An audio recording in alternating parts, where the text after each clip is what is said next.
Alors, bonjour à tout le monde, bonjour, et je suis très honoré, très content de prendre la parole pour parler de ce sujet qui me passionne beaucoup. Il s'agit des principes de base en matière d'analyse statistique des données. Voilà, la question à laquelle nous allons essayer de répondre aujourd'hui est celle de savoir comment est-ce que on peut réaliser une analyse statistique ou encore comment est-ce qu'on procède, comment est-ce qu'on arrive à s'y prendre, à se démêler pour à la fin arriver à la notion qu'on va appeler l'analyse des données. Déjà, mon nom, comme vous pouvez le voir, c'est Guy Wafeu ou docteur Wafeu comme on m'appelle communément. Je suis médecin de formation et je suis également statisticien parce que j'ai appris l'analyse des données de santé précisément. Et je coordonne un groupe qu'on appelle BMR dont on pourra parler vers la fin. OK. Pour la session d'aujourd'hui, pour aller droit dans le sujet, le but à la fin, c'est de pouvoir, premièrement, rappeler quelques points essentiels en ce qui concerne les notions de statistiques de la santé. Je parle de rappel parce que, évidemment, il y a beaucoup de personnes qui ont déjà ces notions-là, mais il y a beaucoup aussi qui n'ont pas ces notions de base, qui pourtant sont indispensables pour pouvoir parler d'analyse statistique des données. Et ensuite, on va démontrer en quelques minutes comment est-ce que ça se fait dans un logiciel, en l'occurrence le logiciel SPSS.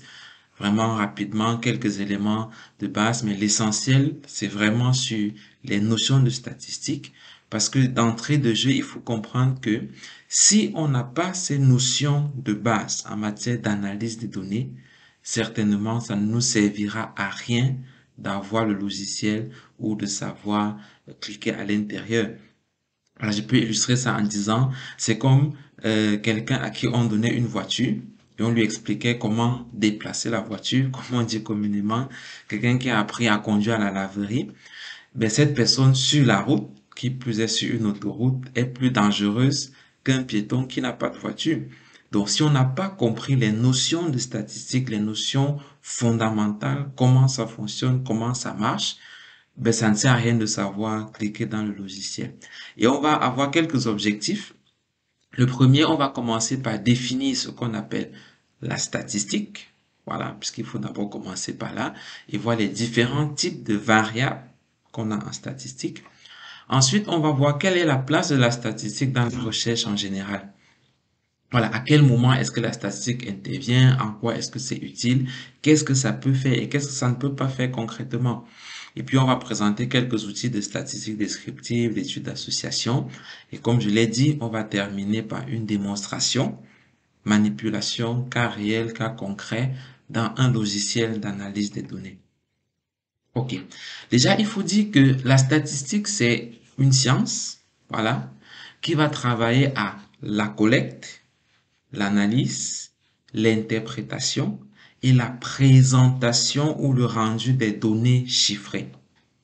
Donc, lorsqu'on parle de statistiques, en gros, ça va être ce qui concerne les données, mais pas seulement faire des calculs, parce qu'il y a justement d'autres aspects qui rentrent en jeu. Il y a d'abord l'étape de la collecte de ces données-là, qui normalement fait partie de la statistique. Ensuite, il y a le traitement et l'analyse de ces données. On verra dans la suite à quoi est-ce que ça renvoie. Et après, il y a l'interprétation des résultats qu'on a obtenus de cette analyse. Et enfin, de pouvoir les rendre, les présenter de manière convenable. Avec la particularité ici que statistique, ça renvoie vraiment à ce qui a trait aux chiffres. Voilà, parce qu'il y a d'autres méthodes de recherche qui ne sont pas forcément celles qui utilisent la statistique, mais qui vont à peu près faire les mêmes choses, sauf que ce ne sont pas les données chiffrées. Ces différents points qui concernent la statistique vont nous permettre en général de comprendre un phénomène ou une réalité qu'il y a autour de nous, et ceci en se basant sur les mesures et sur les chiffres. Donc, on ne fait pas de la statistique juste pour faire, mais c'est parce qu'on veut comprendre quelque chose. On veut comprendre un phénomène et on veut s'appuyer sur des chiffres ou des observations ou des mesures pour pouvoir expliquer et comprendre ce phénomène-là. Et plus globalement, cette compréhension, c'est pour, à la fin, pouvoir prendre des décisions qui sont dites éclairées. Donc, ça veut dire des décisions qui sont basées sur les faits. Les décisions qui sont basées sur des observations réelles, des choses qu'on a pu démontrer en quelque sorte. C'est à ça, en fait, que ça sert finalement. Donc, il ne s'agit pas simplement de faire des calculs juste pour le fun, juste pour faire, ouais, j'ai calculé des moyennes, des pourcentages, et ainsi de suite. Mais il faut vraiment avoir à l'esprit le fait que lorsque je me lance dans la statistique, c'est parce qu'il y a un objectif derrière de prendre des décisions, de comprendre comment les choses se passent autour de moi, afin de pouvoir mieux m'orienter et mieux me positionner. Et là, on va prendre un exemple. Si je vous demandais quel est le mois de l'année où vous dépensez le plus d'argent, voilà, quel est le mois de l'année où tu dépenses le plus? Peut-être que je veux t'aider à mieux gérer tes finances, à faire des économies. Et je peux commencer par dire, OK, observons comment est-ce que tes dépenses se déroulent au cours d'une année.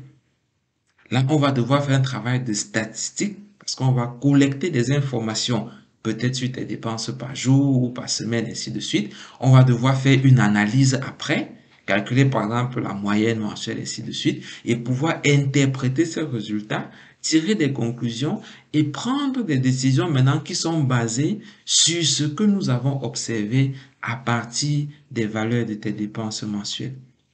Ou si on revient même plus précisément dans le domaine de la santé, si on demandait quels sont les facteurs qui augmentent le risque d'addiction ou de consommation de substances addictives dans la population des jeunes. Voilà, on peut se dire, ben tiens, j'ai observé qu'il y a beaucoup de jeunes qui consomment des stupéfiants autour de moi. Quels sont réellement les facteurs ou les variables ou les paramètres qui augmentent la probabilité ou le risque de cette consommation autour de moi? Il est clair que si on pose la question à l'homme de la rue, comme on fait souvent dans certaines chaînes de télé, le micro-trottoir, chacun aura son mot à dire. Un tel va dire les parents sont devenus trop négligents, un autre va dire c'est la télé, un autre va dire ainsi de suite. Mais tout ça, ce sont des avis.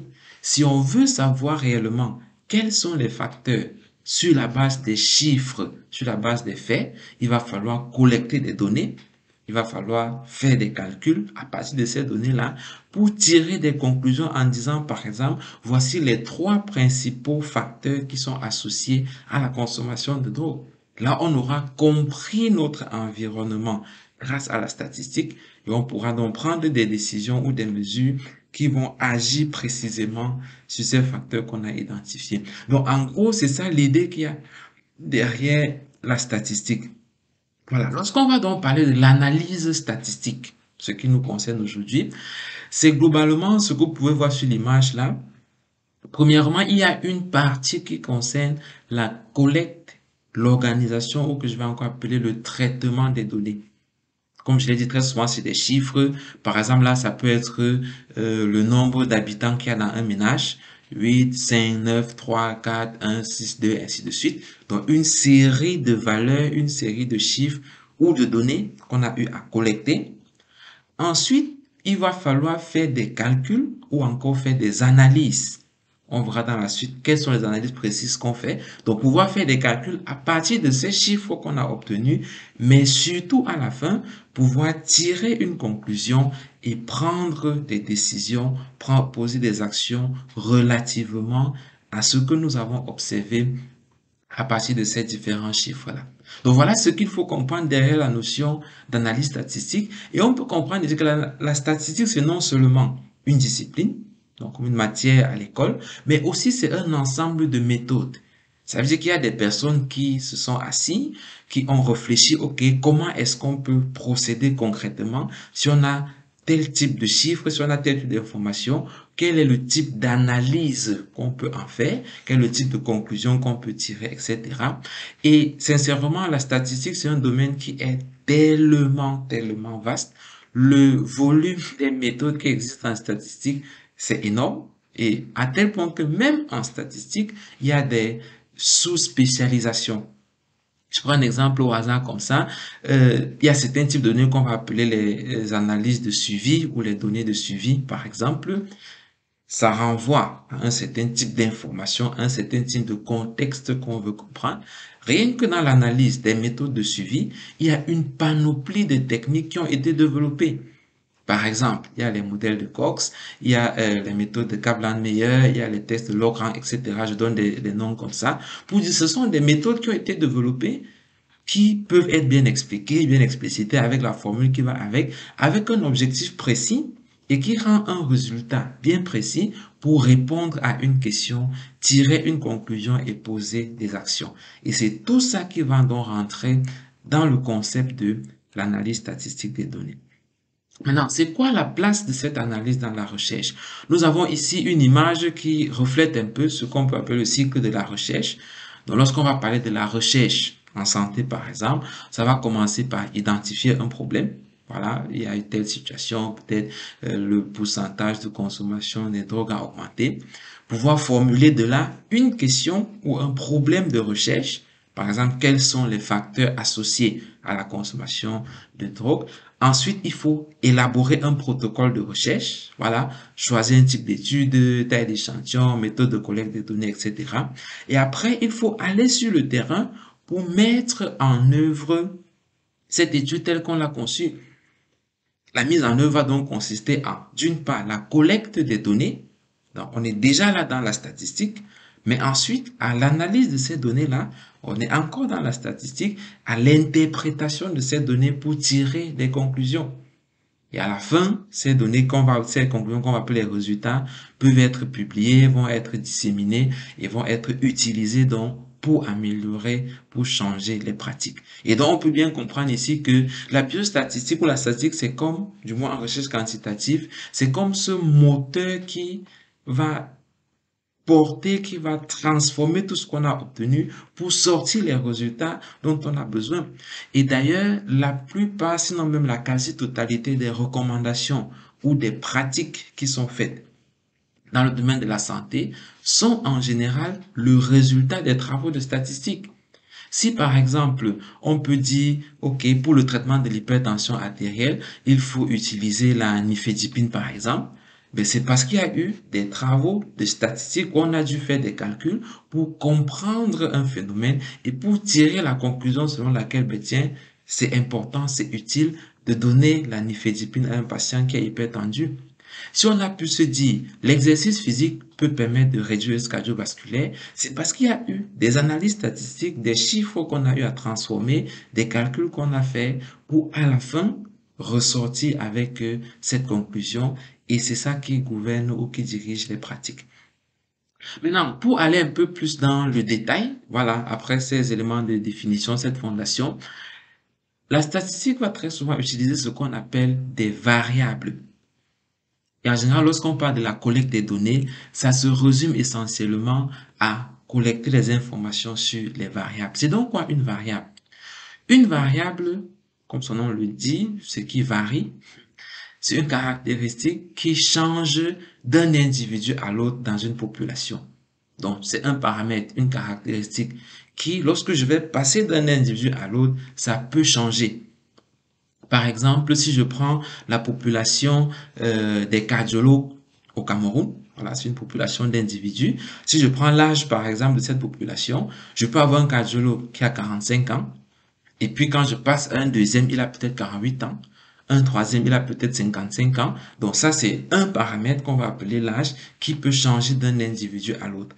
Et ça, c'est pour faire la distinction avec les autres paramètres ou encore les autres caractéristiques qui ne changent pas d'un individu à l'autre. Par exemple, si je vais en obstétrique, chez les femmes qui sont enceintes ou qui vont accoucher, le sexe n'est plus variable dans ce cas. Parce que tout le monde est de sexe féminin, donc je peux plus dire que c'est une variable. Voilà, parce que ça ne change pas d'une personne à l'autre. Il y a une certaine façon de classer les variables, donc de classer ces caractéristiques qu'on peut collecter chez les individus. Premier niveau, c'est distinguer les variables dites qualitatives ou catégorielles, les variables dites quantitatives ou numériques. Ça, c'est la première distinction. Les variables catégorielles donc ou qualitatives qu'on a là, voilà, qu'on a ici, ce sont celles qui vont nous permettre de décrire un état de décrire comment quelque chose est. Comme on disait à l'école primaire, un adjectif qualificatif qualifie l'état de quelque chose. Et ce sont des variables qu'on ne peut ni compter ni mesurer. C'est vraiment ça la caractéristique des variables qualitatives, qu'on va encore appeler des variables catégorielles. À l'opposé, on a des variables qui sont dites quantitatives, qu'on a ici, qu'on va appeler donc, ou encore des variables dites numériques, qui ont la caractéristique de s'exprimer par des chiffres, et donc on peut compter ou on peut mesurer. Voilà. Et la principale distinction entre les deux ici, c'est que les variables quantitatives, en plus de pouvoir être comptées et mesurées, peuvent être additionnées, peuvent être multipliées, etc. Ce qui n'est pas le cas des variables qualitatives. Par exemple, je prends un exemple classique qui permet vraiment de faire la distinction en général. Si je demande quel est le stade du cancer, parlant des patients en oncologie par exemple, je peux dire il y a des cancers stade 1, stade 2, stade 3, stade 4. Voilà. La réponse s'exprime par un chiffre, 1, 2, 3, 4. Mais seulement, on ne peut pas additionner. On ne peut pas, par exemple, dire stade 1 plus le stade 1 égale stade 2. Donc, à ce moment, puisqu'on ne peut pas additionner, ce n'est pas une variable quantitative, on va la classer dans les variables qualitatives. Et d'ailleurs, le stade décrit l'état de la maladie, le niveau d'évolution de la maladie. Maintenant, dans chacun des deux groupes, donc, que ce soit le groupe des variables qualitatives ou des variables quantitatives, on a la possibilité de distinguer encore deux catégories. Ici, on a premièrement les variables dites nominales et deuxièmement les variables qui sont dites ordinales. Nominales, ce sont celles qui vont qualifier un état. Ça veut dire, il n'y a pas vraiment un ordre précis, ça dit simplement comment est quelque chose. Par exemple, si je prends les aires géographiques, peut-être, ou les régions d'origine au Cameroun, par exemple, nord, ouest, sud, centre, ainsi de suite, il n'y a pas un ordre de grandeur entre ces différentes régions, on ne peut pas les classer. Alors que si je prends par exemple le niveau d'études, comme autre exemple ici, c'est bel et bien une variable catégorielle, qualitative, primaire, secondaire, supérieure, parce qu'on ne peut pas compter ou mesurer. Mais à l'inverse, on peut classer. On sait par exemple le niveau primaire est inférieur au niveau secondaire qui est inférieur au niveau supérieur. À ce moment, on va parler d'une variable qui est qualitative et ordinale. De l'autre côté, on a les variables quantitatives discrètes, donc qui sont celles qu'on peut compter, voilà, et en général qui vont prendre un entier naturel comme valeur. Par exemple, c'est la parité dans le nombre d'accouchements qu'une femme a eu, par exemple. On peut dire un accouchement, 2, 3, 4, 5. Il n'y a pas de décimale. On ne peut pas dire 1,5 accouchements. Non, c'est pas possible. Alors que les variables continues sont surtout celles qu'on va mesurer et qui très souvent peuvent prendre des décimales ou peuvent prendre vraiment des chiffres qui sont très continus. Voilà, ça pour ça qu'on parle de variables continues. Par exemple, si je prends la pression artérielle systolique, on peut mesurer.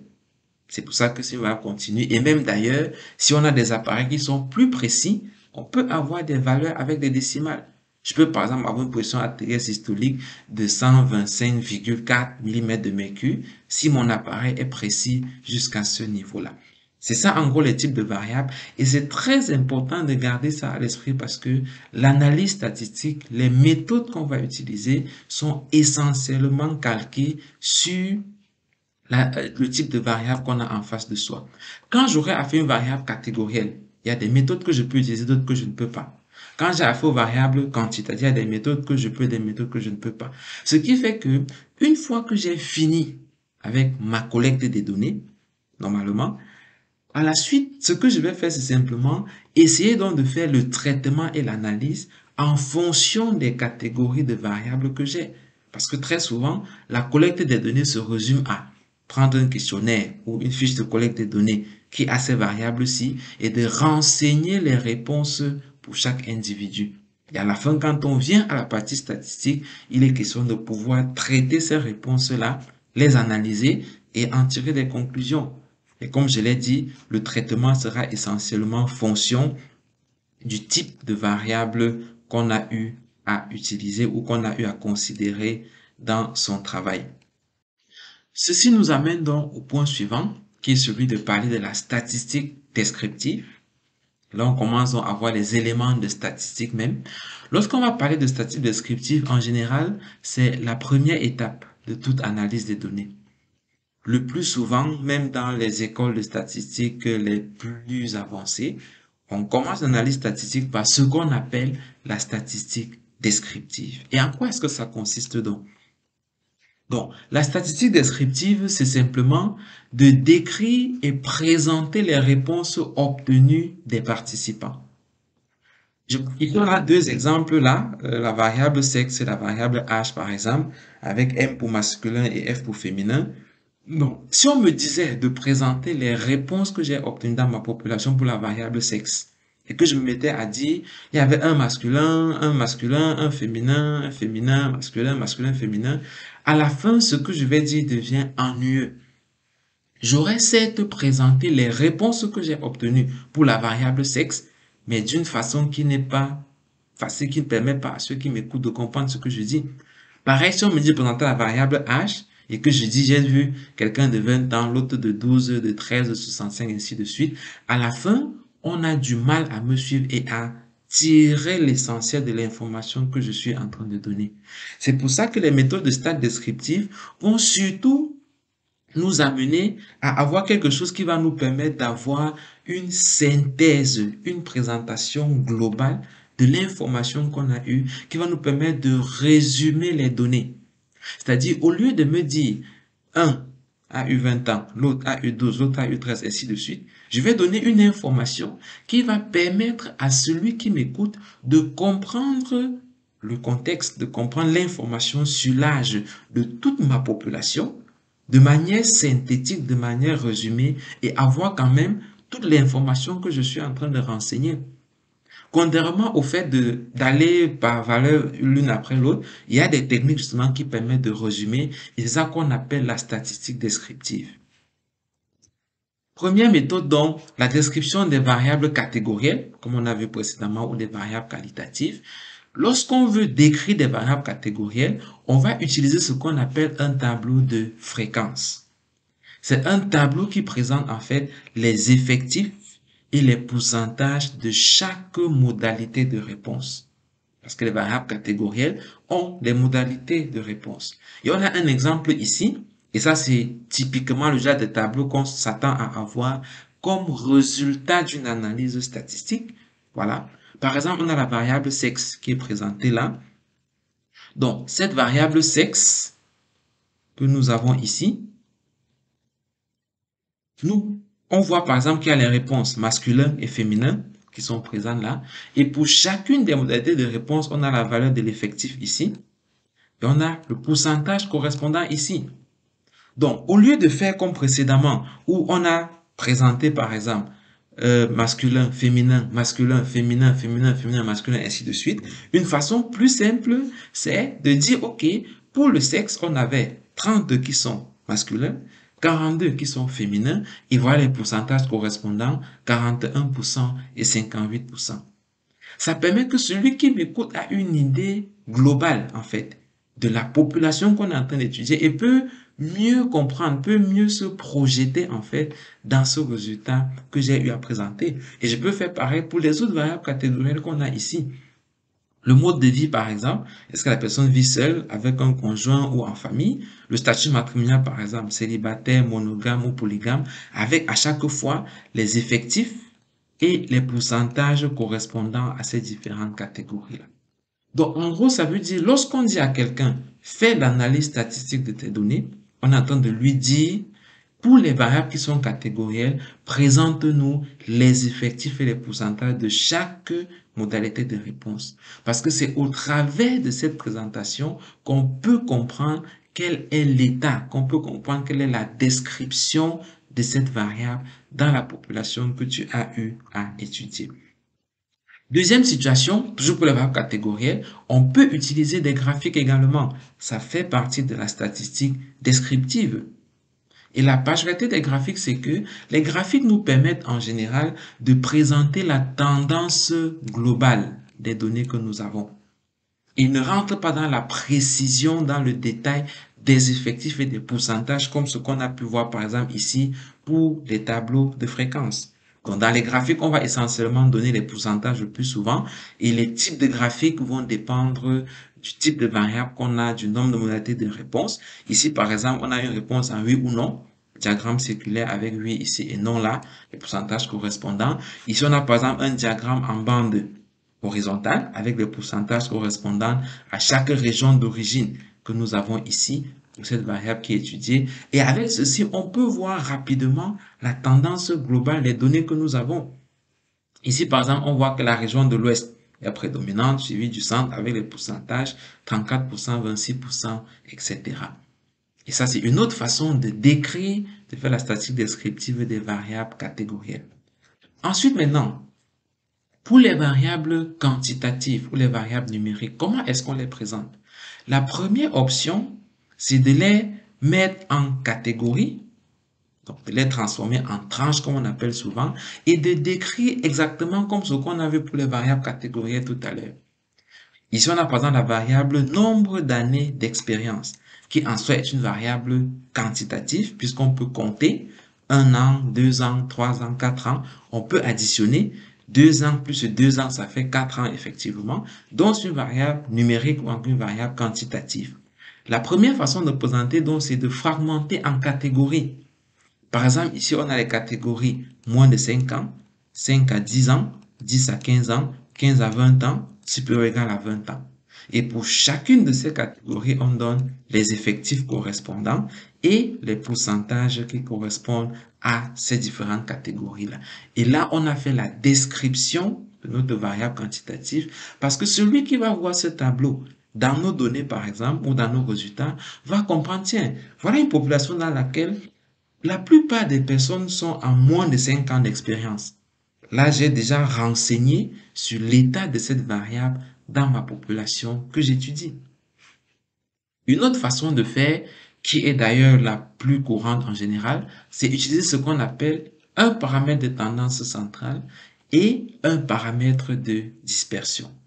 La tendance centrale, c'est simplement ce qui résume globalement les données qu'on a, alors que la dispersion nous dit à peu près est-ce que les gens sont plutôt rassemblés autour d'un point ou plutôt éparpillés loin du point central. Donc dans la tendance centrale, on aura la moyenne, par exemple, ou alors la médiane, ce sont les principaux paramètres qu'on va utiliser, et les paramètres de dispersion qui nous renseignent sur est-ce que les personnes sont très éparpillées. On va avoir l'écart type qui accompagne la moyenne, l'intervalle interquartile qui accompagne la médiane, et le plus souvent, on va accompagner donc avec le minimum et le maximum.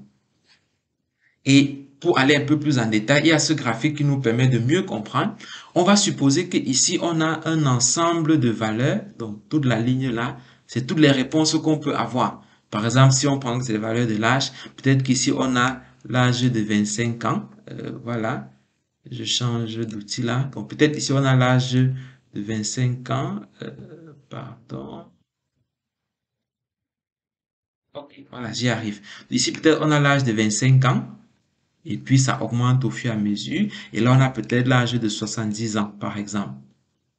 Voilà. Donc, les éléments dont nous avons parlé précédemment, déjà, évidemment, le minimum, c'est ça qu'on a ici la plus petite valeur. Le maximum, c'est ça qu'on a là la plus grande valeur. Et on va souvent appeler donc ceci l'étendue, c'est-à-dire l'écart entre le minimum et le maximum. Ça, c'est déjà une information qui renseigne sur la dispersion de mes données. Si je dis par exemple dans ma population, l'âge minimum c'était de 25 ans, le maximum c'était de 70 ans, on comprend à peu près quelle est l'étendue. Si quelqu'un d'autre dit dans ma population, l'âge minimum c'était 35 ans, maximum c'était 55 ans, on comprend que ces individus étaient plus rapprochés que les miens. C'est ça l'idée qu'il y a derrière la notion du paramètre de dispersion. Maintenant, la médiane, c'est ça qu'on a ici, qui est mentionné là. C'est la valeur pour laquelle j'ai 50% des individus en dessous et 50% des individus au-dessus.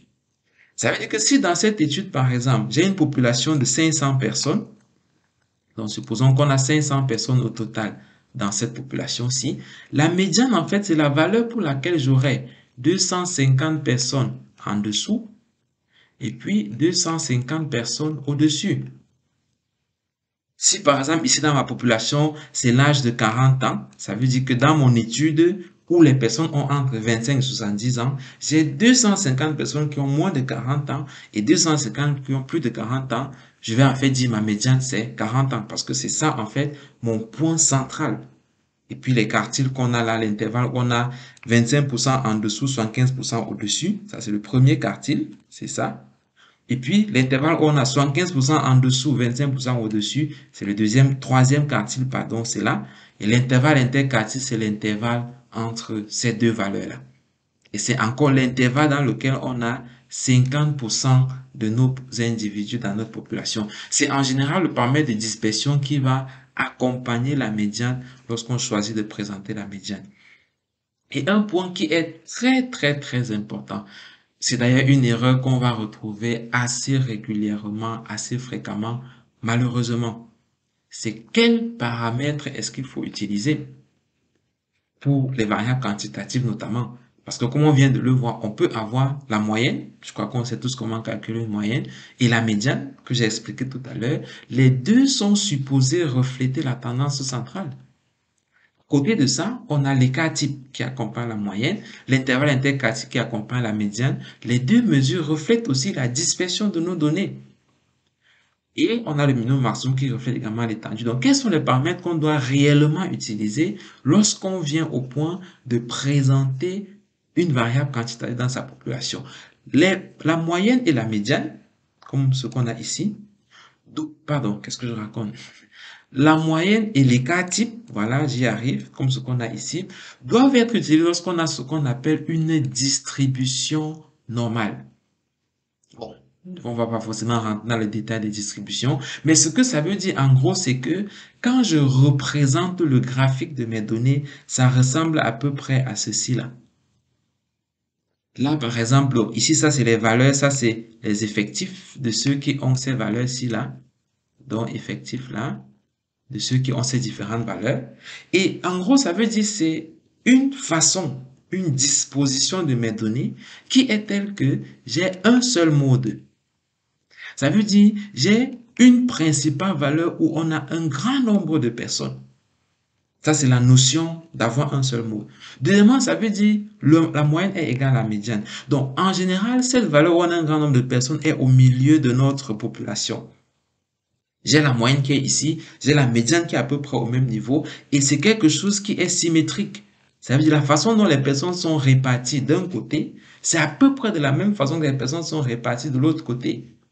En gros, plus simplement, ça veut dire quoi? Si je prends le cas de la pression artérielle, comme on peut le voir ici, dire que la distribution est normale, ça veut dire que déjà j'ai une valeur qui est au centre, où il y a beaucoup de personnes qui sont à cette valeur-là.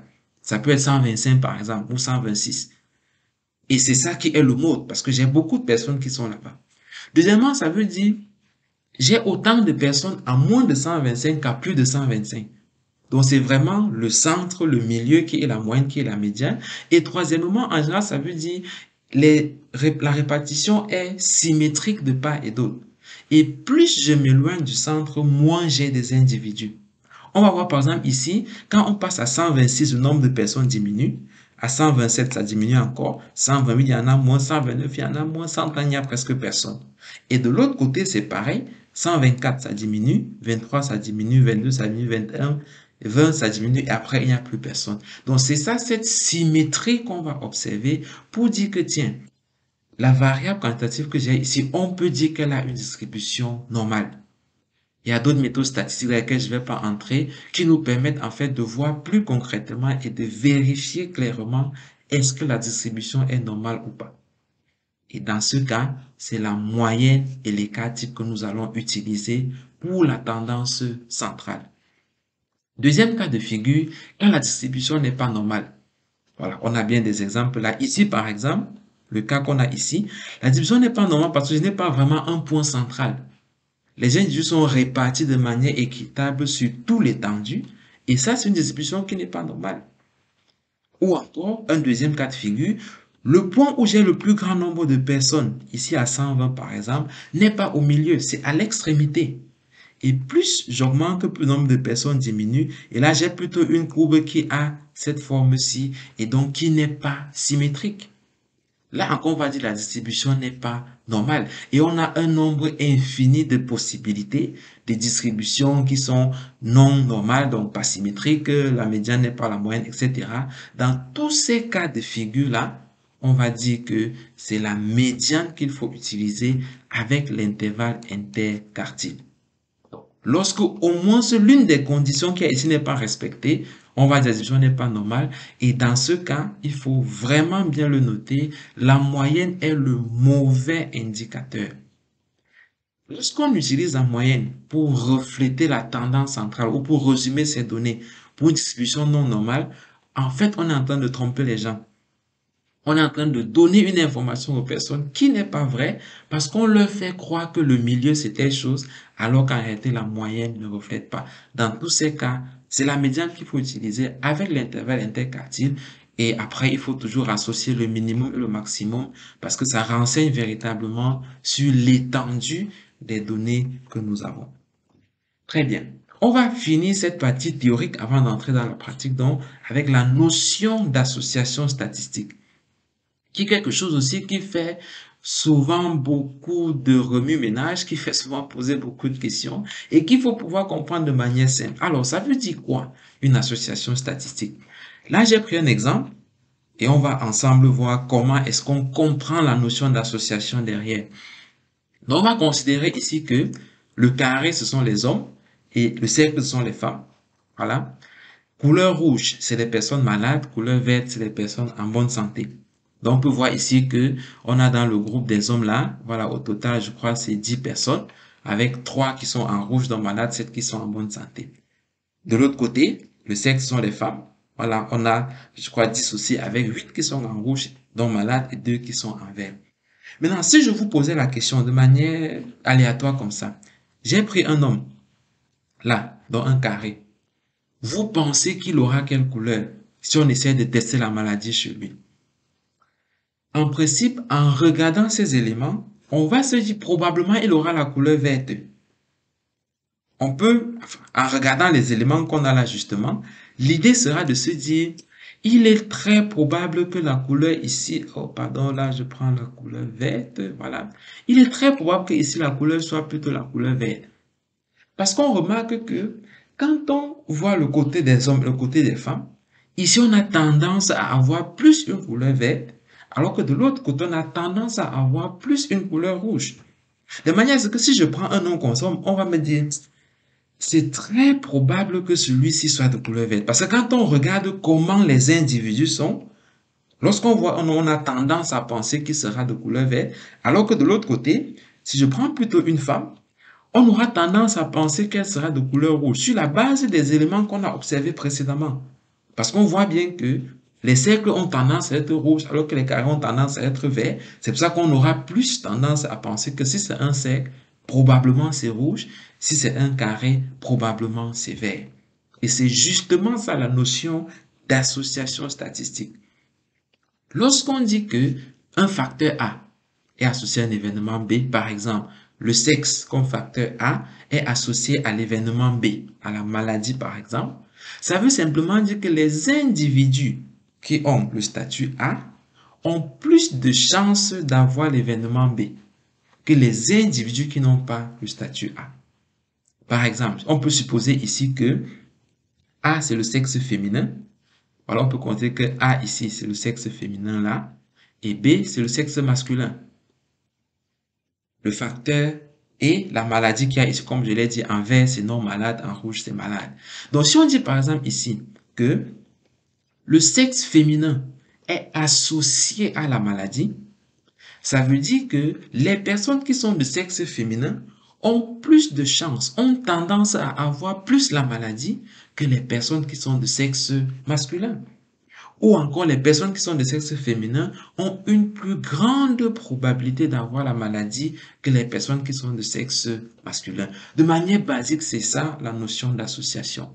Et l'autre synonyme qu'on va souvent utiliser, c'est A influence la survenue de B, A est lié à la survenue de B, la présence de B dépend de A. En fait, pour dire il y a un lien entre les deux. Il y a par exemple un lien entre le fait d'avoir le sexe féminin et le fait d'avoir la maladie. Évidemment, on peut aussi dire qu'il n'y a pas de lien, il n'y a pas d'association. Ça veut dire qu'on soit un homme ou une femme, on a exactement les mêmes chances d'avoir la maladie qu'on va étudier. Et comment est-ce qu'on procède donc pour dire qu'il y a une association de manière concrète? Là, j'ai un exemple que j'aime beaucoup qui permet vraiment d'illustrer une erreur qu'on va rencontrer fréquemment et qu'il faut éviter. Ici, supposons qu'on veut voir, on veut étudier, est-ce qu'il y a une association entre le tabagisme et les grossesses extra-utérines chez les femmes? C'est juste un exemple que je prends comme ça. On peut bien voir ici qu'on a la population de toutes les femmes qui sont tabagiques, c'est ça, toute la population. Et parmi elles, on a 70% qui ont une grossesse extra-utérine. Donc, on a pris 1000 femmes qui fument. Et dans ce groupe, on a vu qu'il y a 700 femmes qui ont une grossesse extra-utérine. Quelqu'un pourrait se dire, mais waouh, ça c'est énorme. C'est probablement le tabac qui a été l'élément à la base de cette grossesse extra-utérine-là.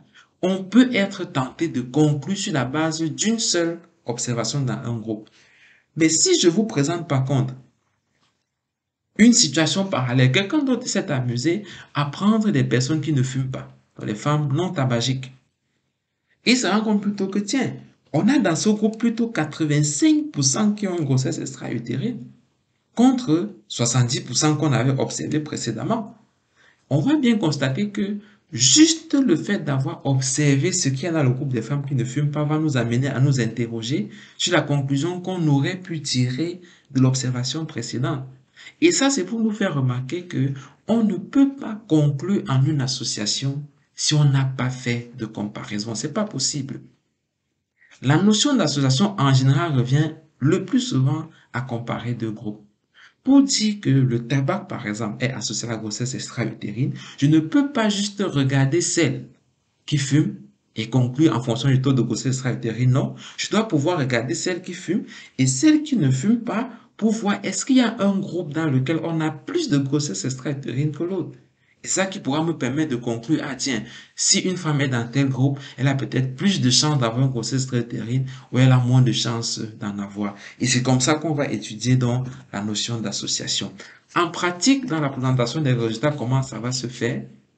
On va souvent avoir des tableaux qui sont dits de contingence, comme celui que vous avez là, avec ici ce qu'on va appeler l'exposition. Je ne vais pas rentrer dans ces détails-là. Ici, ce qu'on va appeler le outcome ou la maladie. Et on va juste présenter les pourcentages, en fait, les pourcentages d'événements qu'on a dans nos différents groupes. Donc, la première étape d'une étude d'association, c'est de calculer les pourcentages qu'on retrouve dans les différents groupes de notre population. Ici, peut-être on voit que pour le sexe masculin, il y a 60% des décès. Pour le sexe féminin, il y a 20% des décès. Et là, on peut déjà dire qu'il y a une association entre le sexe et le décès du patient. Parce qu'on voit que les personnes de sexe masculin ont 60% de chances de décéder, tandis que les personnes de sexe féminin ont 20% de chances de décéder. Donc, être de sexe masculin augmente justement la probabilité des décès. Et c'est bien ce qu'on a vu dans la définition de l'association. Deuxième étape en général, ce sera de déterminer ce qu'on appelle le niveau de significativité. Donc de calculer la valeur P, ou en anglais la p-value, qui est simplement la probabilité que la différence que nous avons observée, par exemple entre le sexe masculin et féminin, soit le fait du hasard. C'est-à-dire quelles sont les chances de ce qu'on a vu entre nos groupes-là ne soit vraiment que le fait du hasard et qu'en réalité le sexe n'influence pas vraiment la suivi. Donc, c'est une valeur qu'on va calculer, une probabilité. Et son interprétation va être de dire, si j'obtiens une probabilité de moins de 0,05, c'est ça la limite qui a été choisie, on va dire, ce n'est probablement pas le fait du hasard, vraiment.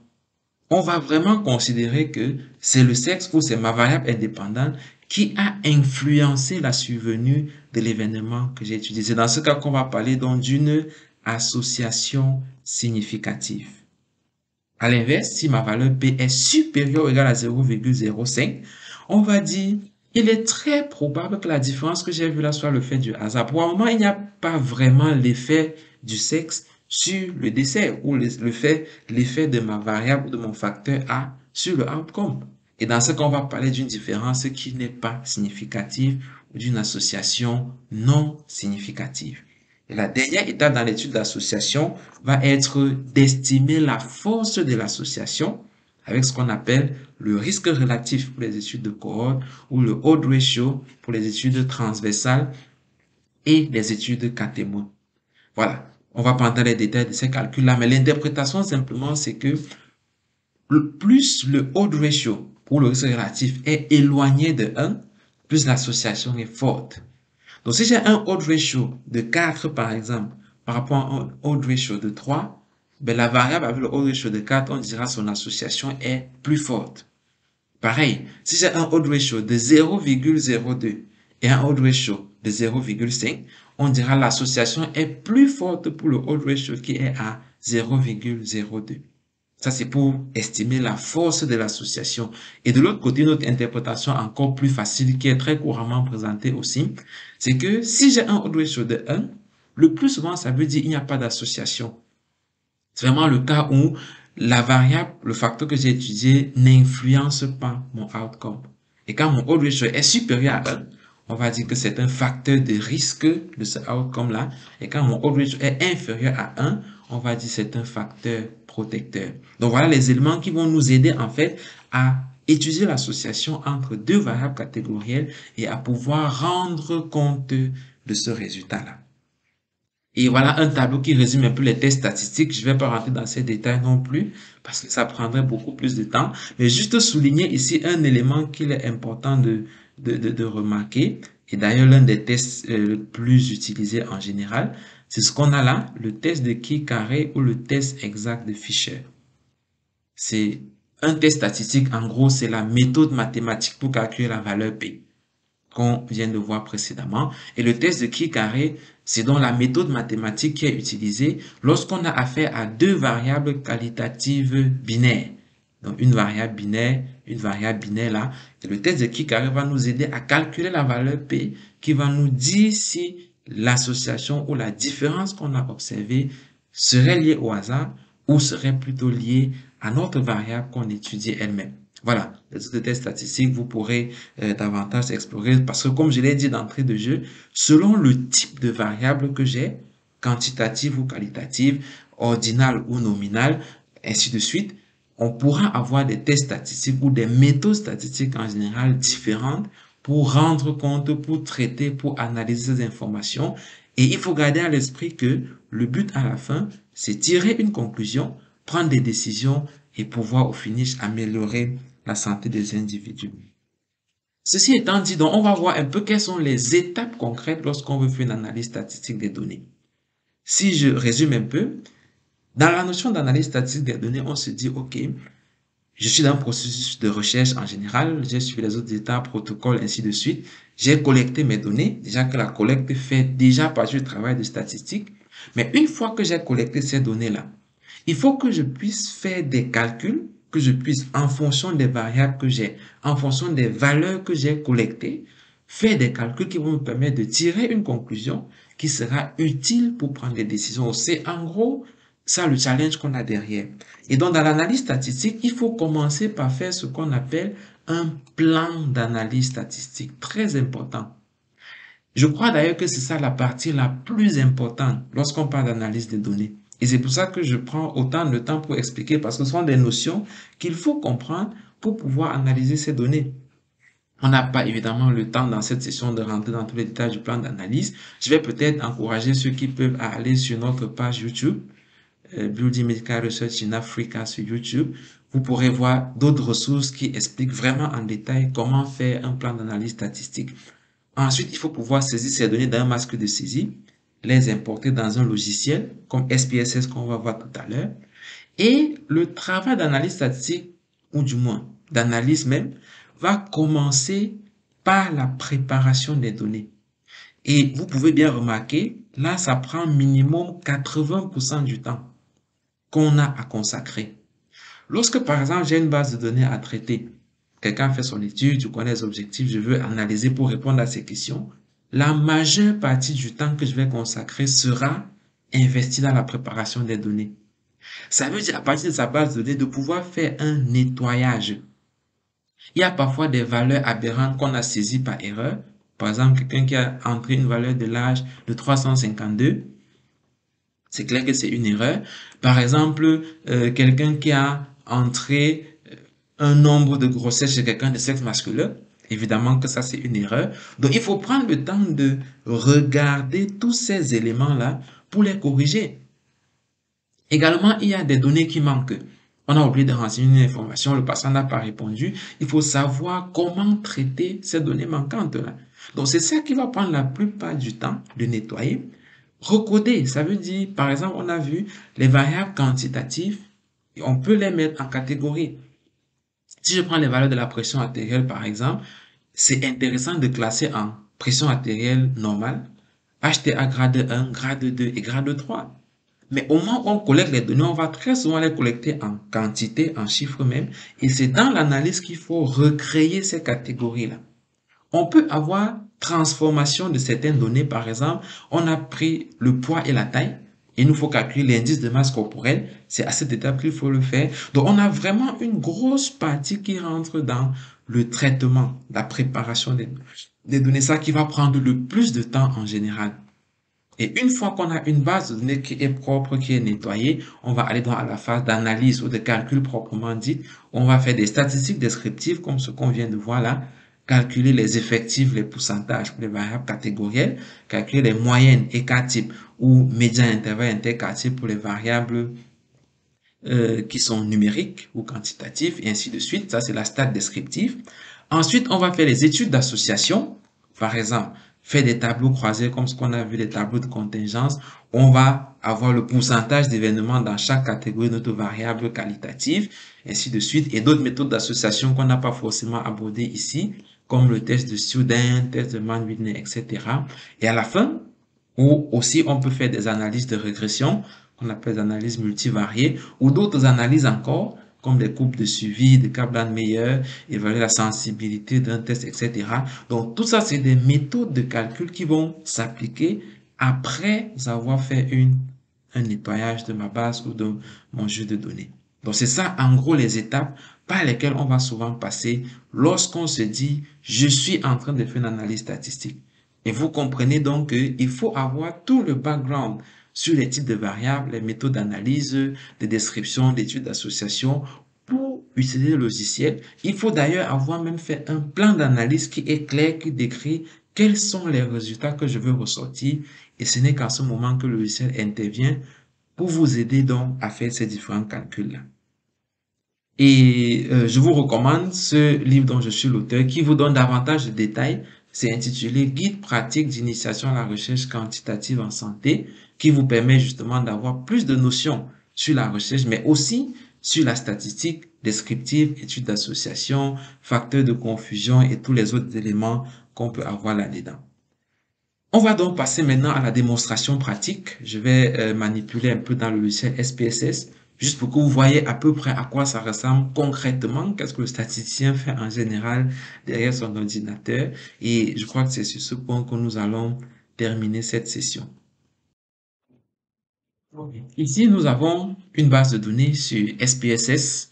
Voilà, je fais fi des différentes étapes qui rentrent dans le traitement même de la base de données, c'est-à-dire tout ce qui va dans saisir les données, les analyser, enfin, saisir, les importer dans le logiciel. Et ça, vous pourrez nous contacter. On a d'autres sessions qui rentrent plus en détail là-dessus. Comment faire masque de saisie, comment importer sur SPSS, etc. Là, je vais juste faire une démonstration sur l'analyse statistique des données elles-mêmes. Sur SPSS, par exemple, là, on a une présentation qui représente les données, donc les quantités, les chiffres que nous avons collectés. Comme vous pouvez le voir, c'est tout un ensemble de valeurs là, des chiffres, des chiffres, des chiffres, des chiffres qu'on a eu à collecter. Chaque ligne ici représente un individu qu'on se retrouve bien. Donc ça, c'est numéro 1, numéro 2, numéro 3, 4, ainsi de suite. Là, on a par exemple au total 29 personnes dans cette base de données. Chaque colonne représente une variable, une information, une caractéristique qu'on a collectée. Par exemple, ici, le lieu de recrutement, type de pathologie, sexe, âge, résidence, etc. Et on peut donc avoir ici l'ensemble des variables qui ont été collectées chez ces différents individus dans cette étude-ci. Sur SPSS également, on a ici la vue de données, mais je peux aussi aller à la vue des variables qui va me présenter uniquement les variables que j'ai dans mon jeu de données. Juste les variables elles-mêmes. Et ici, on va voir par exemple le nom, je dirais, logiciel de la variable. Et ici, le nom même tel que ça se présente souvent sur le questionnaire. Par exemple, tuberculose intrathoracique, nombre de tuberculose intrathoracique, avez-vous une insuffisance cardiaque, avez-vous le diabète, le VIH, etc. Donc, on a une série de variables là qui sont exactement comme ce qu'on a sur un questionnaire. Et ça, c'est la vue des variables qui ne présentent que les variables et leurs caractéristiques. Et par exemple, les variables qui ont des modalités de réponse, on va les avoir ici dans la colonne valeur. Là, par exemple, on a ici pour sexe, on a là masculin et féminin, donc 1 pour masculin, 2 pour féminin. Là, par exemple, pour statut matrimonial, on a célibataire, marié, divorcé, pardon, célibataire, marié, veuve, divorcé, etc. Donc ça, c'est comment le logiciel SPSS présente les données ou les variables qu'on a eu à collecter, saisir avant d'importer dans ce logiciel. Et on a ici un bouton, par exemple, qui nous permet d'afficher ce qu'on appelle les libellés, c'est-à-dire ce que les chiffres que nous avons vus précédemment représentaient. Donc, quand je clique là, c'est juste des chiffres que je vois, mais si je clique à nouveau, il me met ce qui renvoie à ces chiffres. Par exemple, ici, lieu de recrutement, hôpital Jameau, clinique polymère, hôpital Jameau, sexe masculin, féminin, âge, les différentes valeurs qui sont là, résidence, etc. Et on a donc l'ensemble des variables avec les libellés correspondant aux différentes réponses cette fois-ci. Voilà.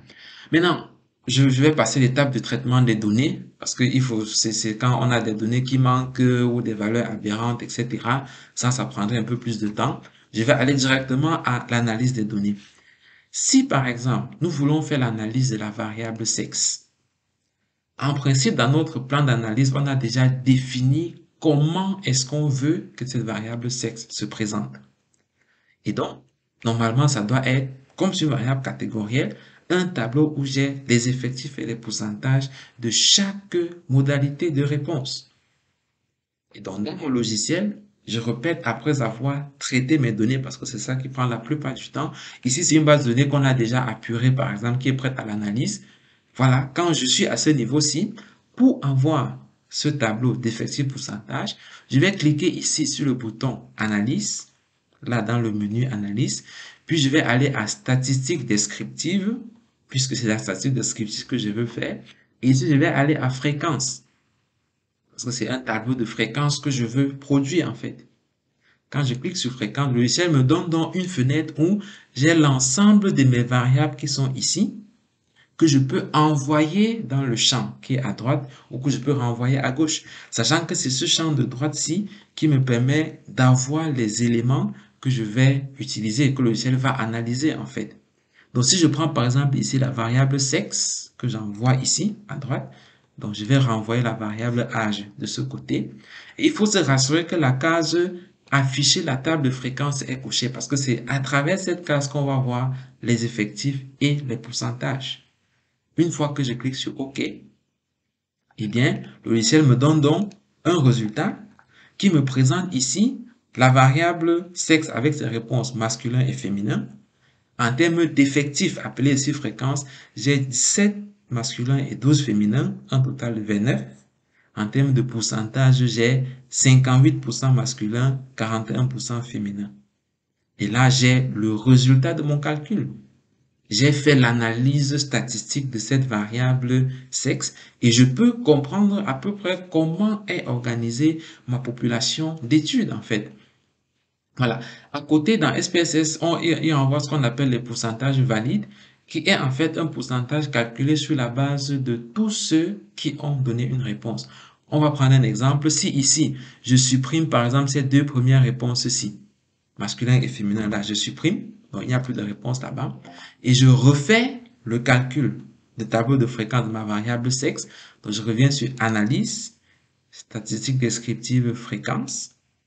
Et ce qui est bien avec SPSS, c'est que lorsque j'ai ouvert une fenêtre et que j'ai mis certains paramètres, la prochaine fois que je reviens dans cette fenêtre, les mêmes paramètres vont rester jusqu'à ce que je les change. Donc ici, par exemple, c'est toujours sexe et tableau de fréquence, donc je fais OK. Et là, vous allez voir que maintenant, on a des valeurs qui sont différentes.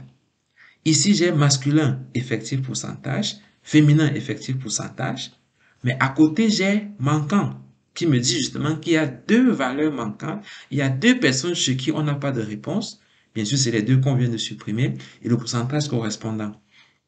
Et à côté, maintenant, on a la colonne pourcentage valide qui nous indique en fait les pourcentages uniquement sur la base de ceux qui ont une réponse. Et en général, c'est ce pourcentage, ce qu'il faut considérer lorsque vous êtes en train de faire une analyse sur des variables catégorielles.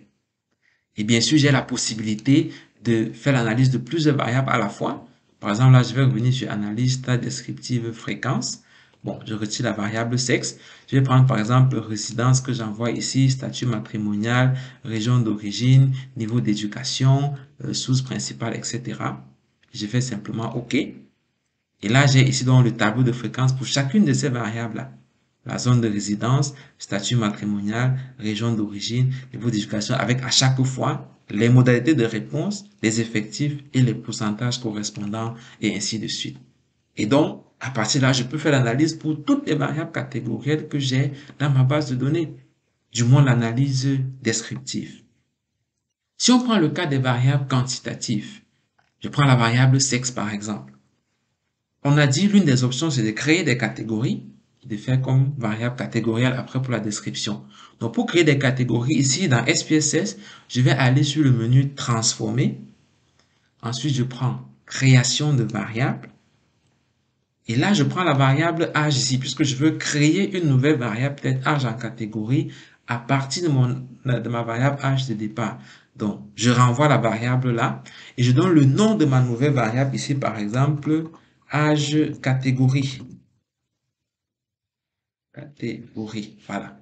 Ensuite, je vais cliquer sur changer pour que ça mette la correspondance entre ma variable de départ qui est l'âge et ma variable de destination qui est âge en catégorie. Et avec le bouton ancienne et nouvelle valeur, je vais définir les catégories d'âge que je veux donner à mon logiciel. Par exemple, si je veux prendre les personnes qui sont moins de 40 ans, je prends plage du minimum à 39 ans par exemple, à qui je peux attribuer la valeur 1. Donc, j'ai mes anciennes valeurs ici, mes nouvelles valeurs là, moins de 39 ans. La valeur 1, je fais ajouter. Par exemple, si je veux prendre maintenant de 40 à 60 ans, je fais 40, donc plage de 40 à 60 ans, à qui je peux attribuer la valeur 2, et puis je fais ajouter. Et peut-être supérieur, strictement à 60 ans, je peux prendre donc de 61 au maximum, à qui je vais attribuer la valeur 3 ici par exemple, et puis je fais ajouter, et là je fais poursuivre, et puis je fais OK.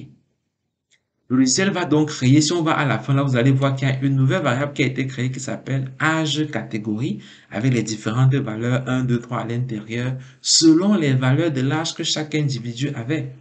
Et je peux moi-même définir les libellés, définir à quoi est-ce que 1 renvoie 2 ou 3, en venant ici sur la vue des variables et en allant à la fin, puisque ce sera la dernière variable qui a été créée. Donc, je vais jusqu'à la fin et je l'ai ici, âge catégorie. Je peux définir les valeurs en cliquant dans cette cellule-ci. Et je prends les 3 points qui sont là. Non, j'ai fait une erreur là. Voilà, je prends les 3 points et je vais lui dire simplement 1. Par exemple, c'est ceux qui ont, on a dit, moins de 40 ans.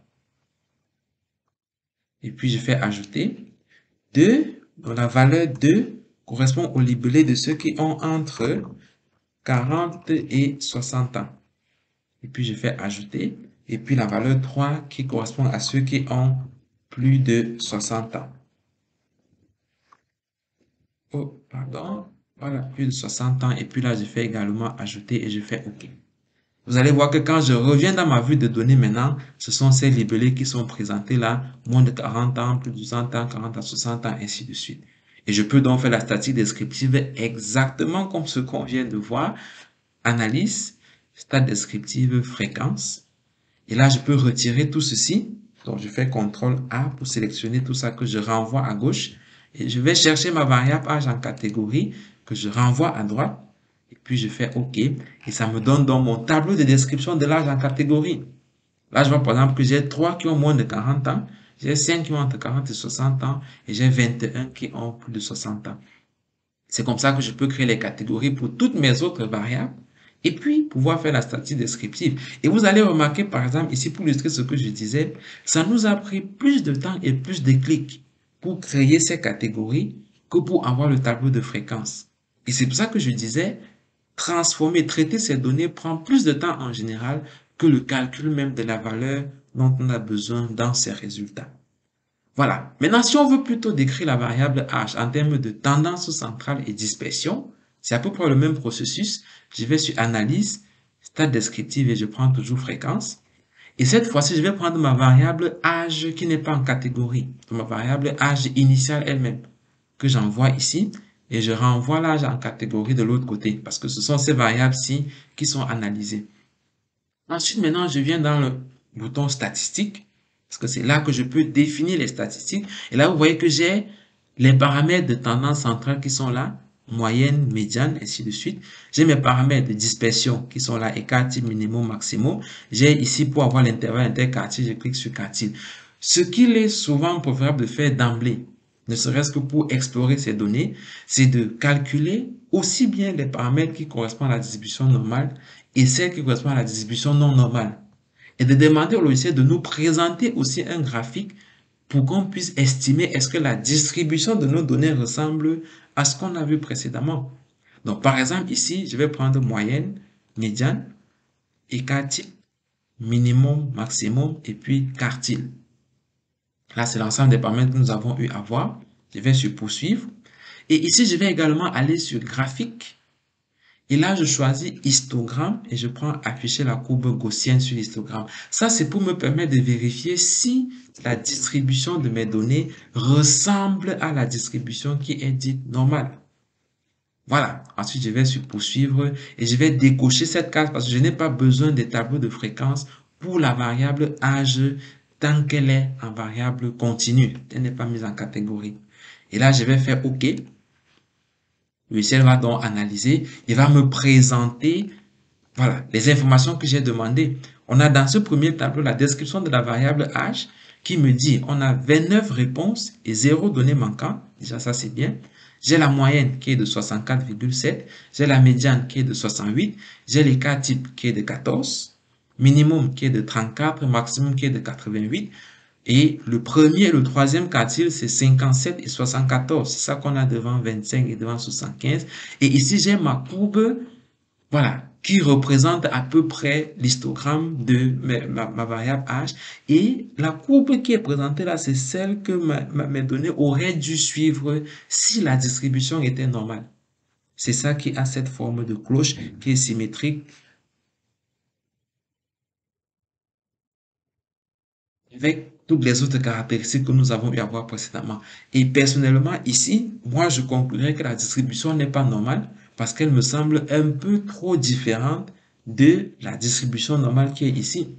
Évidemment, cette méthode graphique est subjective. Un autre pourra dire non, c'est plutôt proche, plutôt éloigné. Mais il y a d'autres méthodes statistiques un peu plus poussées qui permettent de trancher vraiment avec certitude. C'est ce qu'on appelle les tests de normalité. On va pas entrer dans ça maintenant. Mais c'est au moins pour que vous voyez un peu une idée de en quoi ça va consister en fait le travail de statisticien. Donc là, j'ai fait la description de la variable H comme catégorie et puis comme tendance centrale et dispersion et un graphique qui me permet de vérifier si la distribution est normale. On va terminer avec un exemple de tableau croisé. Imaginons qu'on veut étudier, je vais prendre au pif comme ça. Voilà, observance thérapeutique par exemple. Je ne sais pas s'il y a assez de réponses, quelques données manquantes, mais bon, on va faire avec ça comme ça. Voilà, on peut par exemple regarder, est-ce qu'il y a une association entre le sexe et l'observance thérapeutique? C'est-à-dire, par exemple, est-ce que les femmes sont plus observantes que les hommes, ainsi de suite? Évidemment, chacun aura son avis si je posais la question à chacun. Mais on peut voir qu'est-ce que nos données nous disent, qu'est-ce que les valeurs que nous avons collectées nous donnent comme réponse à cette question. Pour ça, je vais aller à analyse et puis je vais toujours à statistique descriptive et là, je prends tableau croisé. C'est ça qui permet d'étudier l'association entre deux variables catégorielles. Tableau croisé. Et ici, j'aurai une variable à renseigner en colonne. En général, c'est mon outcome. Donc ici, par exemple, c'est l'observance thérapeutique que je vais mettre là. Une variable que je dois renseigner en ligne, en général, c'est ma variable indépendante. Donc ici, on va mettre le sexe, par exemple. Et ça va me permettre donc de faire un tableau avec en colonne mon observance et en ligne le sexe, un peu comme ce qu'on a vu dans l'exemple tout à l'heure avec le sexe et le décès du patient. Deuxième chose qu'on va demander, c'est dans les cellules qu'il nous affiche non seulement les effectifs observés, mais les pourcentages en ligne également. En général, c'est ce qui est recommandé pour les études transversales, les études de cohorte. Pour les cas témoins, on prendrait les pourcentages en colonne. Mais bon, il y a toute une autre explication derrière dans laquelle je ne vais pas forcément entrer maintenant. Voilà, pour suivre. Et autre chose, je vais aller à statistiques. Et là, je vais cocher qui de pour qu'il me fasse le test de qui de et les autres variantes. Et puis, je vais cocher risque pour qu'il me donne la force de l'association avec le odds ratio ou le risque relatif. Enfin, j'arrive à donner les deux. Et c'est à moi de choisir selon le schéma de l'étude que j'ai utilisé pour ce cas précis. Voilà, là, c'est bon. Donc, je cherche dans cellule, pourcentage en ligne, et puis dans statistiques, qui de et risque poursuivre. Et là, je fais simplement OK. Et ce que le logiciel fait, donc, il va me présenter d'abord ici, me rappeler, j'ai au total 22 réponses valides et 7 réponses manquantes. Et ça, il faut en tenir compte, comprendre pourquoi ça manque. Ensuite, j'ai mon tableau croisé ici, observance thérapeutique, oui ou non. Et j'ai le sexe masculin, sexe féminin. On peut par exemple voir ici que chez les hommes, il y a 30% qui sont observants, chez les femmes, il y a 33%. Donc, on a déjà une différence à ce niveau. C'est pour ça que j'ai dit tout à l'heure, lorsqu'on fait l'étude d'association, première étape, c'est comparer les pourcentages. On voit déjà qu'il y a une différence. Deuxième étape, c'est voir s'il y a une significativité de cette différence. Donc, c'est voir quelle est la valeur P. Et pour ce cas de figure précisément, voici la valeur P qu'on a ici, qui est de 1,00, parce qu'il nous dit qu'il y a des cellules qui ont un effectif théorique inférieur à 5. Dans ce cas précis, le 2 qu'on a là nous permet de comprendre que c'est le test exact de Fisher qu'on va utiliser. Je ne vais pas non plus rentrer dans tous ces détails des tests statistiques maintenant, mais au moins on voit ici que sur la ligne test exact de Fisher, dans la colonne significativité, c'est la valeur 1,00 qu'il y a et qui est bien supérieure à 0,05 qui était notre limite de critère de jugement. Voilà. Donc, ça me permet de conclure que l'association que j'ai observée ici n'est pas significative. Ou en d'autres termes, il n'y a pas d'association significative entre le sexe et l'observance thérapeutique. Mais néanmoins, le seul à calculer le odds ratio, appelé en français le rapport de cote, qu'on peut avoir là, qui est de 0,8 ou de 0,889, avec l'intervalle de confiance de 0,1 à 5,7. Ça, l'intervalle de confiance du odds ratio. Et c'est ça, en général, qu'on va reporter dans le tableau de résultats de l'analyse et pouvoir dire, par rapport à la question qu'on s'était posée pour ce cas de figure, par exemple, même si on a pu observer que les hommes ont un niveau d'observance un peu inférieur à celui des femmes, cette différence est probablement le fait du hasard. Ce n'est pas quelque chose qui est vraiment significatif, qui est vraiment lié au sexe, tel qu'on a eu à le voir dans les explications précédemment. Et c'est en gros de cette façon qu'on va souvent faire l'analyse des données pour chaque variable en fonction de son plan d'analyse, en fonction des variables qu'on a dans son étude, et etc. Voilà, ayant terminé donc avec cette démonstration pratique, je crois qu'on va clôturer donc cette présentation, cette session, et en rappelant juste là nos contacts si vous voulez avoir d'autres informations, parce que évidemment on est resté un peu superficiel, mais on peut aller plus en détail sur les méthodes d'analyse, les tests statistiques et surtout les logiciels à utiliser, parce que là on a montré un exemple sur SPSS, mais il y a d'autres logiciels qui sont plus performants, qui sont gratuits, qui sont même plus intéressants en termes de graphique, etc., comme le logiciel R, que nous recommandons à la plupart des personnes de pouvoir apprendre, de pouvoir utiliser, parce que les résultats sont en général plus performants. Et je vais terminer avec cette citation, qui est celle de dire, mener la recherche sans maîtriser la méthodologie, ou encore, faire l'analyse statistique sans comprendre les fondamentaux de la statistique, c'est aussi grave que poser un acte chirurgical qu'on n'a jamais appris dans un contexte où il y a des spécialistes qui sont qualifiés pour cet acte-là. À chacun de réfléchir et de voir de quel côté on se positionne. Merci.